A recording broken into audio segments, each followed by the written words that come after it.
Welcome to Do Something. I'm your host, Henning Fang. Is a 15% savings rate enough for retirement? When we are making big life decisions like buying a car, getting a house, or figuring out a retirement strategy, we often turn to conventional wisdom and financial experts for advice. One of the most common advice for retirement planning is to save 10 to 15% of your income. It's a simple, straightforward guideline and a great starting point if you are unsure where to begin. But as they say, the devil is in the details. These guidelines build on some key assumptions that could leave you unprepared when retirement finally arrives. Today, we're going to explore the flaws behind Fidelity's 15% savings rule and what you can do to better prepare for your financial future. Assumption number 1, 43 years of work. Let's start with the idea that you'll work from age 25 to 67, a full 43 years. That's a long time. And honestly, how many people do you know who actually work that long without any interruptions? Life happens. Your goals might change, your health could take a turn, or you might need to take a break to care for a loved one. Even the economy can throw you a curveball. When these surprises pop up, not only might you miss that 15% savings mark, but you could also have to dip into what you've already saved, setting you back even further. What can you do instead? Instead of banking on a perfect 43-year career, why not break it down into smaller, more manageable chunks?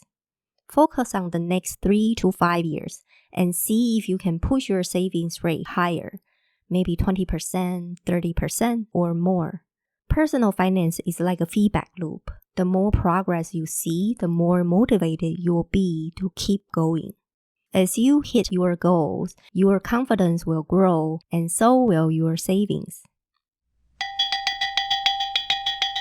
Assumption number 2, real wage growth of 1.5% annually.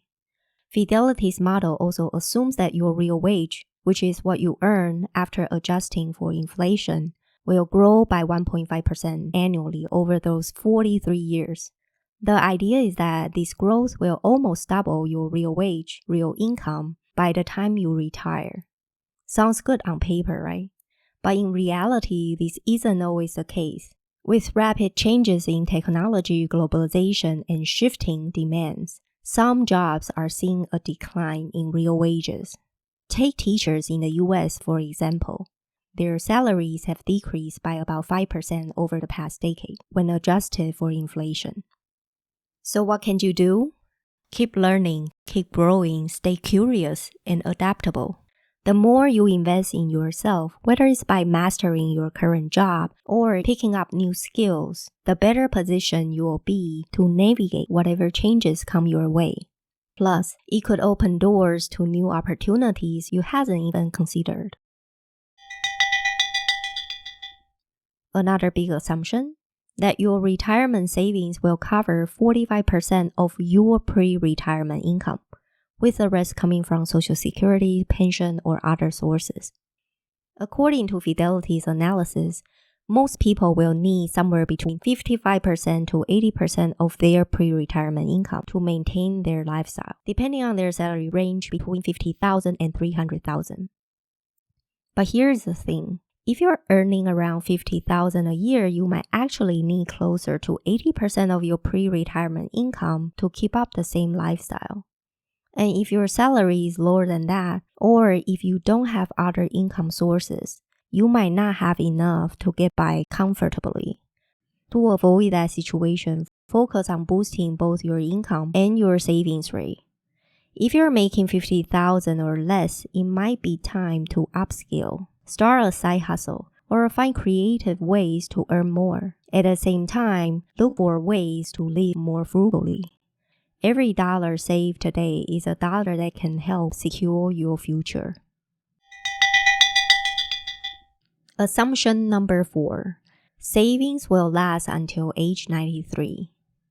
And then there is the assumption that your savings will last until age 93, assuming fair market conditions.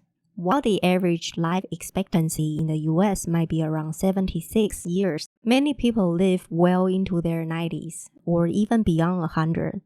If you've got longevity in your family or if you are leading a healthy lifestyle, there is a good chance you'll need your money to last longer than you expect. What can you do? If possible, plan for your money to last longer than you think it might need to.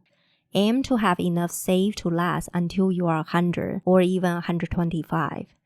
Having an extra cushion can give you peace of mind and help cover any unexpected costs or poor market performance that might pop up later in life.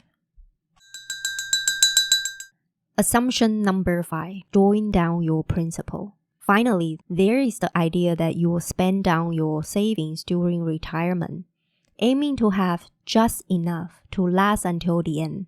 But watching your savings dwindle as you age, that could be one of the most psychologically stressful situations you could put yourselves in. What can you do? If you can, try to build your savings to the point where you can live off the interest, dividend, and other income sources without touching the principal.